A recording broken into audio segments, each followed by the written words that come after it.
Hey everybody, I'm here for Fragment Friday this week, and today I'm going to be reading from Spray by Harry Edge, and I don't think this is the final cover. I think it came out with a different cover, but yes. So, I'm just going to go ahead and just read a little bit from the beginning of the book. Okay. Cast list.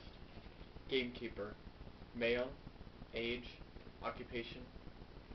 Han, 15, female, school student. Jenny, 17, female, school student.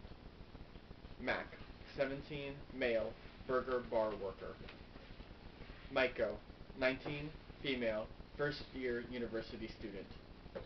Green, 19, male, university IT technician. Shell, 18, female, first year university student. Zed, 19, female, student nurse. Week 1.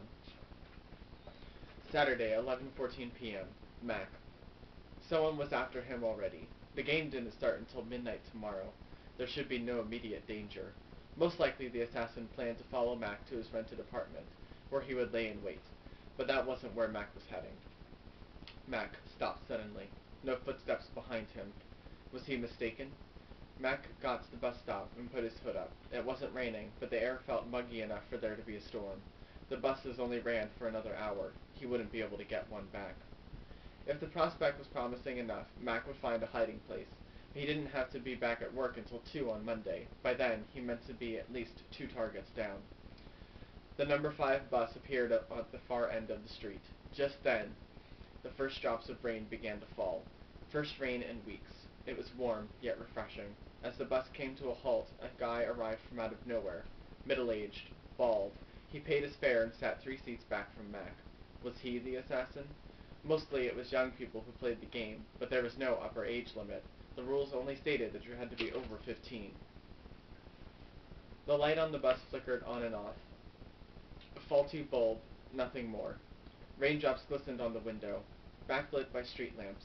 When Mac got off the bus, the balding guy didn't follow. Outside, the rain had stopped almost as soon as it began.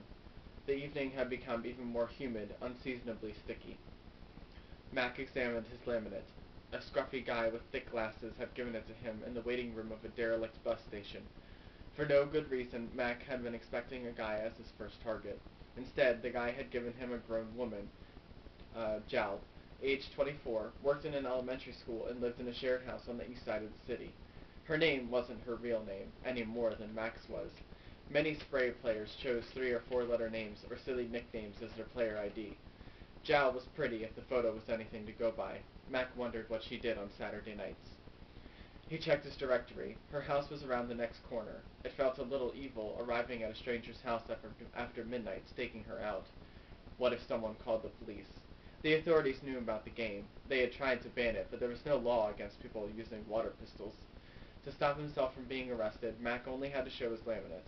By giving their details, targets gave you permission to enter their house as long as it was to spray, not steal, and as long as you didn't actually break in. The house was a nondescript 2-story with red paint flaking off its brick walls. There was a light on inside. The curtains were half open. Mac ducked beneath the fence at the front and waited. After a while, he used his binocular. That was her, all right. Jal, with 2 guys and another girl. It looked like they were watching a movie. Mac had confirmed his target. Now, he needed a place to hide. He walked around the perimeter of the house until he found a back gate with no lock. He let himself in, hood up, hands thrust in pockets. The best thing to do would be to sneak inside the shared house, be ready to do her as soon as midnight struck tomorrow. But 23 hours would be a long wait, and he had just pulled a long shift. To play Spray, you had to be patient. The game was 3 weeks long, and it hadn't started yet. Mac would return tomorrow. I'm going to stop there. So hopefully this is one of the shortest excerpts that I've done. And I just want to quickly talk about just 2 things. One, next week I'm going to be doing Fresh New Voice of YA, and I mean it for real this time. And next week is actually also going to be the last Fragment Friday for 2010. So, because the week after next, is Christmas Eve and then New Year's Eve, and I figure people are going to be too busy with the holidays and stuff, and as am I. So, so next week will be the last Fragment Friday of 2010, and I'll make a note of that next week as well. And also, if you read my Ask Book Chics, my last Ask Book Chic when I held a contest for a copy of Delirium, you found out that I'm thinking of either getting rid of Fragment Friday entirely or just doing it once a month. Because I imagine I'll probably still do it with Fresh New Voice of YA. I just may not put a Mr. Linky there so that others can participate, or I may. So, most likely the date will be announced at the beginning of the month or something like that, so people have time to prepare, record, do whatever it is they need to do, and hopefully that might make things a little more accessible to people if they have more time to do it. So hopefully that works, and we'll see what happens. But I'm still trying to figure everything out, so I may just do an experiment for January and see if it works. And then, yeah, so we'll see how it goes. So I will see you all next week. Bye.